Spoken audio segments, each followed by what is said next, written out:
All right, before we get rolling with this next episode, I had to give a shout out to Solera Shades, man. Check these babies out. Parker Byrds right here. Well, at least the lenses are. Parker's got the full purple going on, but shout out to Solera Shades and Mark Paul. This is a great episode, man. Parker was an incredible story, a great interview, and just a tremendous human being. Check this out. He gives the story on how he's going to how he's not going to let a disability impact his dreams and hopes and what he wants to accomplish in life. So yeah, check it out. Hope you enjoy it. Moneyball.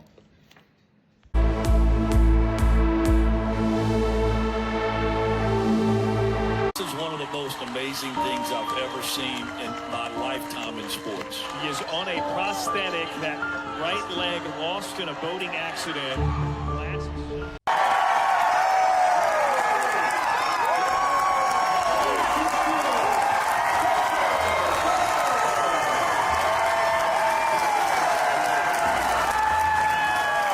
So how was it, man? I mean, chill bumps, man. Ladies and gents, it's a pleasure here today to have with me Mr. Parker Byrd. Thank you for coming on, spending a few minutes with Moneyball today. Yes, How you doing, sir. man?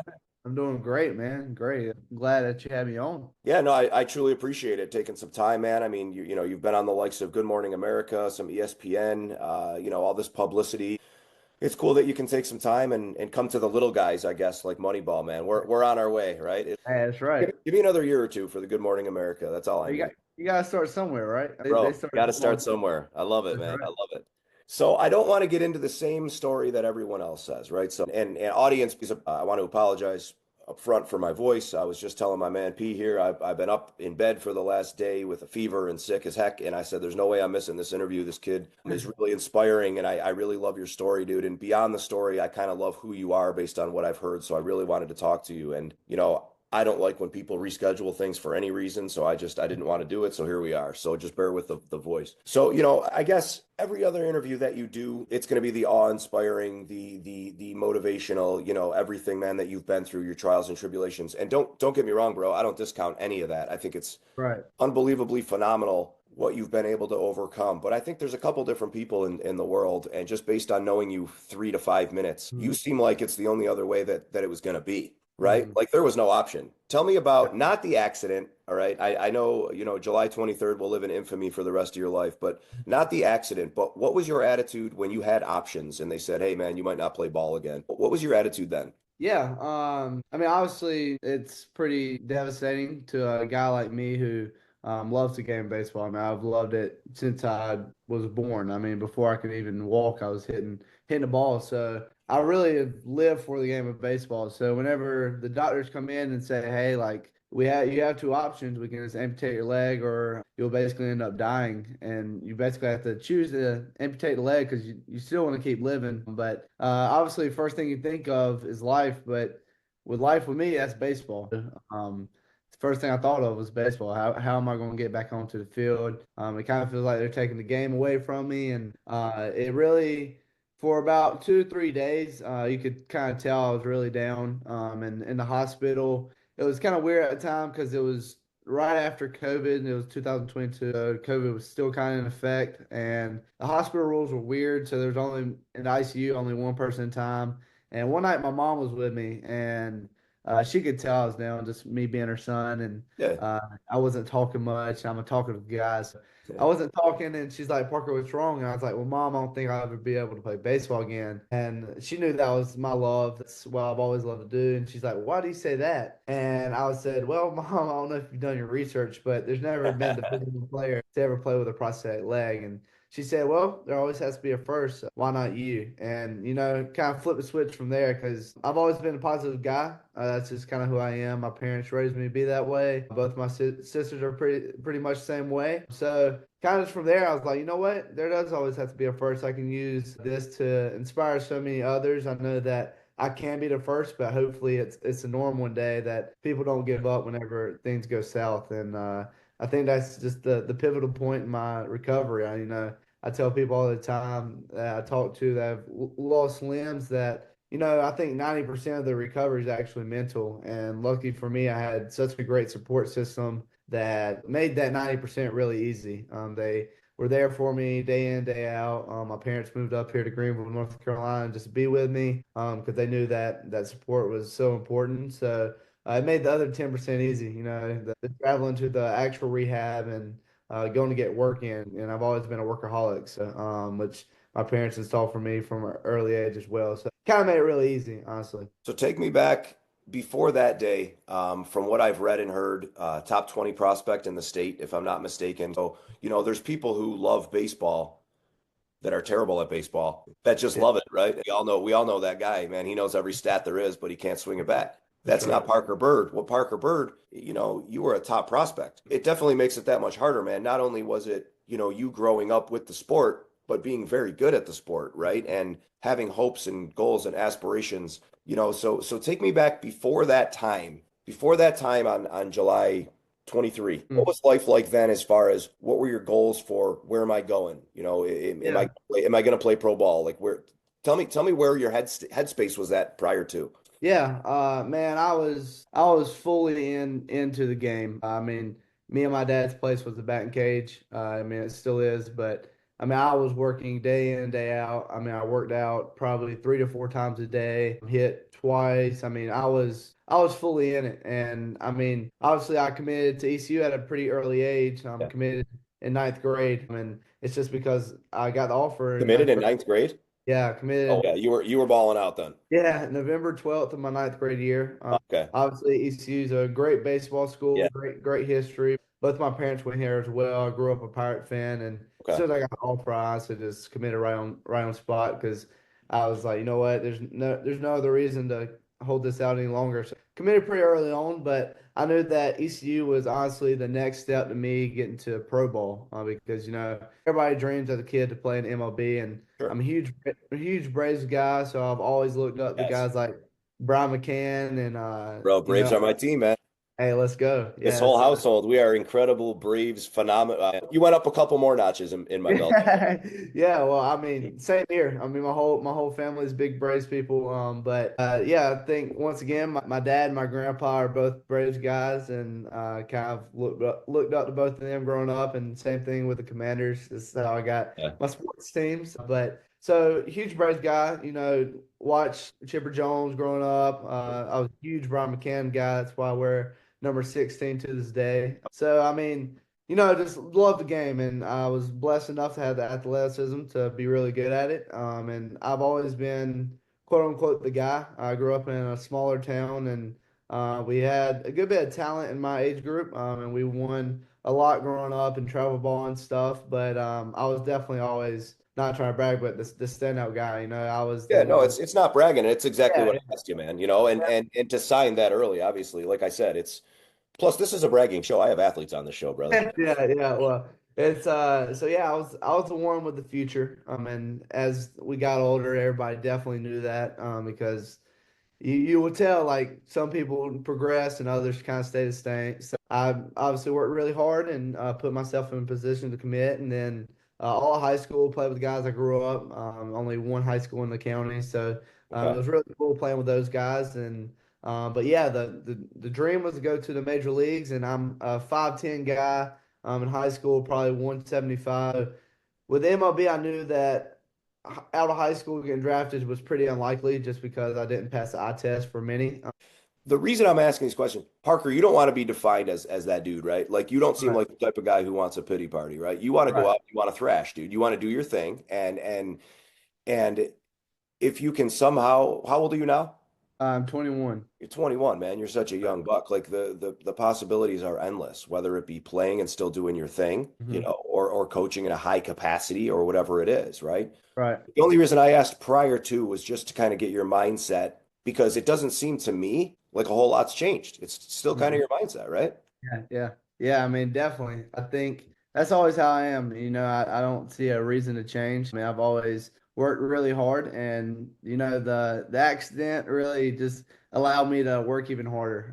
It kind of just gave me another challenge to face, and that's kind of how I saw it from really early on, honestly. And I was really excited to go to PT and stuff every time, and a lot of people it gets pretty monotonous, and a lot of people get caught up in that. But for me, it's just getting 1% better every day and keep stacking those 1% up. And eventually you'll be back to where you are. How is all that going now? How are you running? How are you hitting? How are you? Let's get into that, right? And that's what I Yeah, said. I wanted to get into more of you. You know what I mean? Like the past is the past. It happened. You're amazing, man. You're absolutely an inspiration. I mean that wholeheartedly too, right? And I'm I not, appreciate that. Yeah, but I think there's an exciting future for Parker Byrd. yeah, So, and that's my true religion, man. That's how I'm feeling. So how are you yeah. doing now? How's everything going now for you?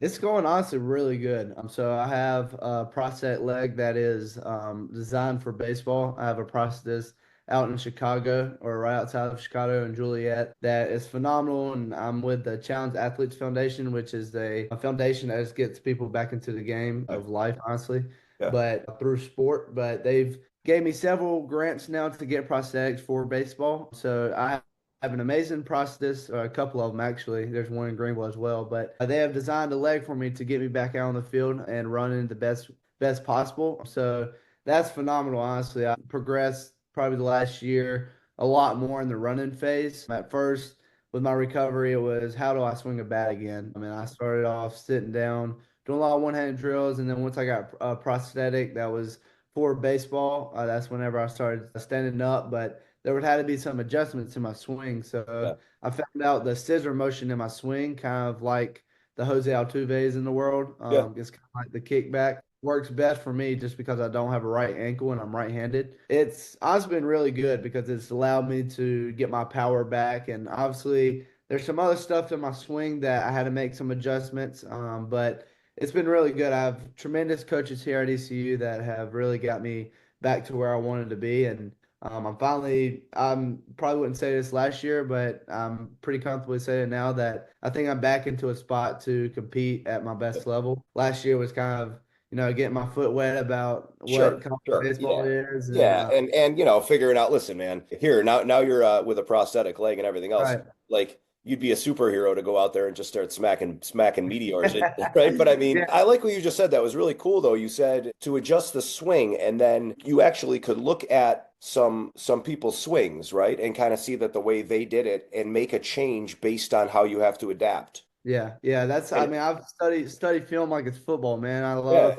I love watching hitters, and I have from a very young age. But I've always seen something different now to Altuve swing. But obviously, like whenever you have fully body parts, you really don't try to copy somebody else's swing whenever yours is working. And hitting coach brought it to my mind about the scissor, and once he did, I was like, you know what, that's smart because it allows me to have the same power or as much as I probably did before.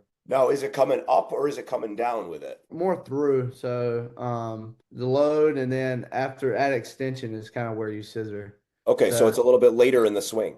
yeah, it is. Yeah. Okay. So you Yeah. still make contact and then the extension piece is kind of like the push through with your hands is kind of where that is. It's just kind of a counter rotation piece. I like it, man. And I'm excited to see some hitting drills. I'd like to see you in BP, a little bit Yeah. more. There's not as much. I was trying to research it. There's not a ton out there of just, Yep. and I'm excited to see it. I really want to see Yeah. because I'm like I said, man, there's no doubt in my mind that you're gonna make this work. The why not me can lead from everyone to yes, now you're the first D1 baseball player, with Mhm. a prosthetic leg, correct? Right. Correct. And then that goal can just keep going up to being the first ever, MLB player with a Mhm. prosthetic leg. I Yeah. mean, there's guys, if you're athletic enough, man. And like I said, P and I were talking before this interview, the guy right behind me, Mr. Bo Jackson, shout out Bo, trying to get Bo on the That ball hit deep to right field. Tarnover goes back, looks up. You can put it in the ball. Yes!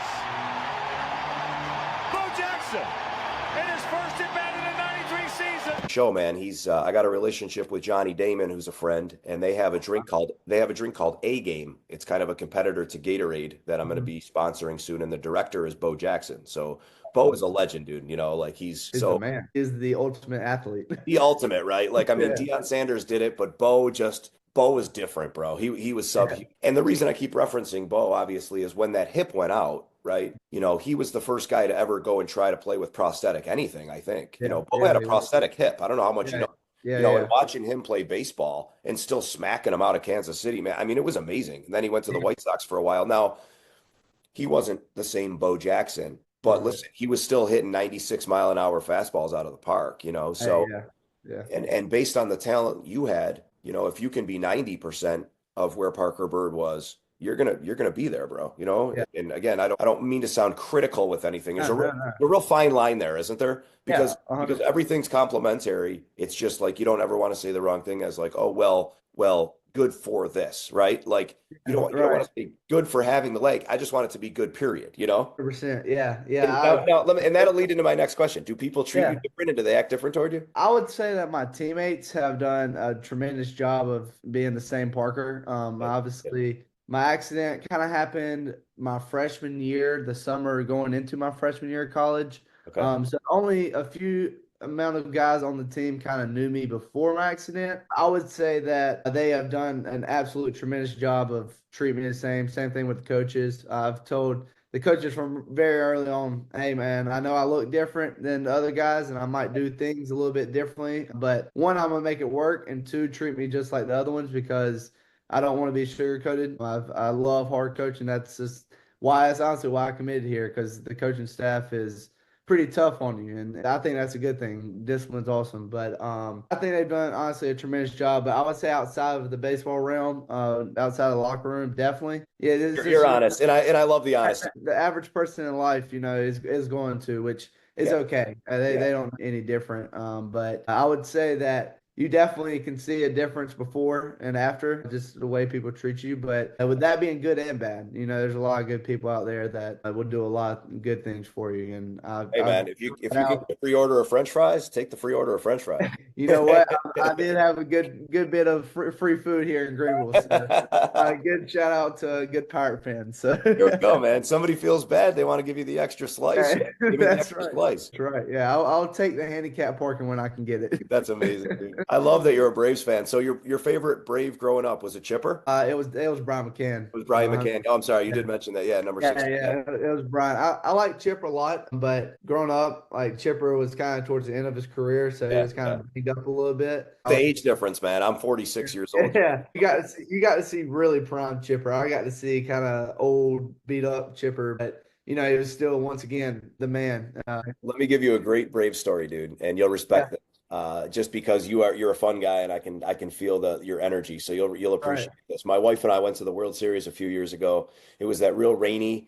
I don't know if it was the COVID year, whatever year it was, man. Right. It was like 50 degrees in Atlanta. It was freezing cold. It was raining, and we had extra poncho. 2021. What's that? Was it in 2021? Yes, Yeah, yeah, it was. Yeah, because we won. Yeah, that's exactly when it was, and we were playing Houston. yeah, So we had a couple extra ponchos, and I said the next person who is kind or whatever it gets this poncho. Like my wife and I were the same way and whatever. So we right. went and stood in line, and somebody said like, "Oh man, it's terrible outside, blah blah blah." And it was this pretty girl and her daughter, and I'm like, "Okay, you guys win. You get the poncho." Yeah, And she couldn't believe we gave it to her, right? So she was like, "Oh my God, you guys are really giving us this, whatever, blah blah blah." yeah, And she goes, "All right, I want you to go meet my husband now." And I'm like, "Okay." And it was yeah. Javi Lopez's wife. Oh my gosh, that's Right? awesome, dude. Isn't that a cool Totally. story? Yeah, And it's just like we were in line for hot chocolate, man. Like I quit drinking yeah, years ago, yeah. so no beers or anything. We're in line for hot chocolate, and Javi Lopez's wife happens to be the person, and that's just the world, that's just energy. Yeah. And That's like, just it giving you back, right? like think somebody get results in the end. That was instant though. Typically it don't happen that fast, but No. that's awesome. I love the battery. That The battery battery, is it's like a town, it right? really is. And it is electric too. I think it's one of the best baseball spots Yeah. in the majors. I think. Every time I Well, see the ballpark rankings, we're like middle of the pack or kind of 1/3 of the way, but I'm like, no, y'all it's are waiting on the battery, no, dude. A good bit of stadiums. I've been to every one, bro. That's me and my dad's bucket list is to Okay. hit all of them. We're Yeah. really lacking on the like middle Midwest part of the nation, like the Kansas City, So let me Cleveland. tell you how to do it. Let me tell you how to do Yeah, it. If your dad's gonna see this. So yeah, it's 100%. the last one we ended up going to was either Kansas City or Minnesota because you're right, it's just hard to get to those and it's Yeah, expensive. You got to like fly yeah, there just to go there. So yeah, when we decided to do this so many years ago, man, and we finished a couple years ago, I think it was Kansas City. I don't know which one it was. It was, you got to make a reason to go there. So say it's a concert or something else and just kind of do a weekend there. So you don't feel like you're just going and blowing your money just to go to the 100%. stadium. You know what I'm saying? Yeah, yeah. That's kind of what me and my dad actually talked about this summer. If you have not been to Pittsburgh, it's the other. That's another one. Have That's you been another there? one. I have not. No, I have So not. PNC, man, and that's the Pirates. So you can wear all your gear and Right. everything. And that park is amazing. They based it off of the old 20s type stadiums. Pittsburgh's about 3 hours, 2.5 hours, 3 hours from Buffalo. So it's the closest American. Yeah, yeah, I don't like going to games in Toronto. That's just my right. personal preference. If you go to PNC, man, make sure you do a tour of the stadium first. Like I'm I telling you, will. because they go all through Clemente, and there's a Clemente museum there if you get to do that too. But even if you Yeah. don't, do the tour and they go all through like every part of the ballpark is based on Clemente stuff. Like it's really Okay. amazing experience, man. Yeah, we're gonna have to do that. Yeah. So I think it's that one we haven't been to PNC, and then also we've done a tour of the Brewers Stadium. We Okay. haven't actually like seen the game there, so I think we're gonna try to hit that one as well. Yeah, that's our next trip this summer. Hopefully Well, it works. you and I are obviously going to stay in touch. And at the end of all these being done, I want to know what your favorite is because Okay. I have a favorite. I'm not even going to tell you yet. I'll tell Yeah, you yeah, because no one would ever think of what it is. Everybody would say Fenway or Wrigley or whatever. It's not any of those. It's really yeah, kind of yeah. it's a weird Yeah. choice. I'm gonna definitely tell you because I've been to both Finley and Wrigley. I love the like atmosphere of it, but ballpark wise, I don't think they're the best. They're Just old, man. You know, you're it's sitting there like this right here, like yeah. I mean, it's not a great watch of a game, but it's So cool to like, oh my gosh, I'm at Wrigley Field or Fenway. Like it's a great feeling to be there, but it's like this is awful at the same time. what kind of music you listen to, man? What are you into? Dude, honestly, all of it. I'm a big country guy, but lately a lot of Christian, honestly. But Yeah. I've been kind of diving into that. But honestly, I listen to all of it except rock. That's kind of just not Okay. my style, but Yeah, yeah, yeah. all of it, honestly. No bad answer with that, man. You know, I just like to get a kind of a perspective on what people listen to and what they're into and hype music Yeah, kind of thing. Thank you so much for taking the time, man. This was incredible. Again, I apologize for the voice. yeah, I apologize for bro. this, but it was great. Last question I'll ask you, man. Your faith. How has the faith changed? Were you always a strong, Christian? Has it changed since the accident, or was it always kind of a very kind of an even teal there? Like how did everything go with the faith?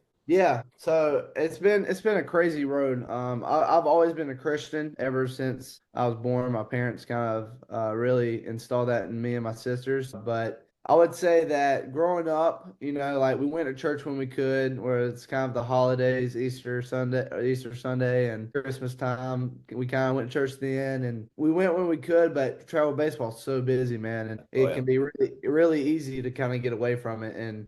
I would never say I really prioritized it at all. Summer school and college, never really prioritized it.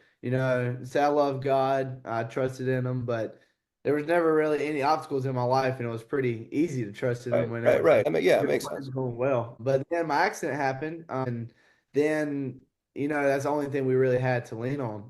Afterwards, man, it's been phenomenal the way that me and my family all have kind of dove into the Word and realized that you know what? He is the only way. He died on the cross for us. That this life is very temporary. And there's a lot of pain in this life, but afterwards you get a whole different life of anything you want. It's a life that is way better than this, and just something you can look forward to. So it's changed a lot. I've learned a lot over the past 2.5 years. Honestly, I wouldn't change it for the world because now I know the true meaning of the follower of Jesus. I say there's a difference between a Christian and a follower of Christ. Christian's the person I was before my accident, where Right, I love God but didn't really fully trust in Him. But now, right, right. I live with no worries now because I know that everything's in His hands, and if He wants it to happen, then it will happen. And I've seen it firsthand, and I had a really cool experience on the helicopter where I was kind of laying there watching the people do their thing or the nurses do their thing on me while I was in the bed. And I knew that at that moment I was honestly dying and I was rising up to heaven. I wouldn't say I was totally there yet, but I was definitely knocking on the door. But ever since then, man, I just know it's real. It's very, Thank you for but sharing that, man. Seriously, yeah, because that's probably not a super easy thing to talk about either. And to feel that though, like I can almost feel your energy there too, man. Like, it's something that you truly believe and you know that it's there, man. And I'll tell you what, a common denominator, especially with a lot of these ball players and just a lot of these athletes is God and bringing them together and things like that, man, and that belief. And it really just kind of makes you look at things a little bit differently. You know what I mean? You have an absolute amazing attitude, man. I'm proud to have gotten to know you. Thank you so yeah, much for coming on, spending some time with us. We'll keep in touch for sure, okay? definitely. I appreciate it, man. You got it, man. Have a great day. All right, you too. All right, bye.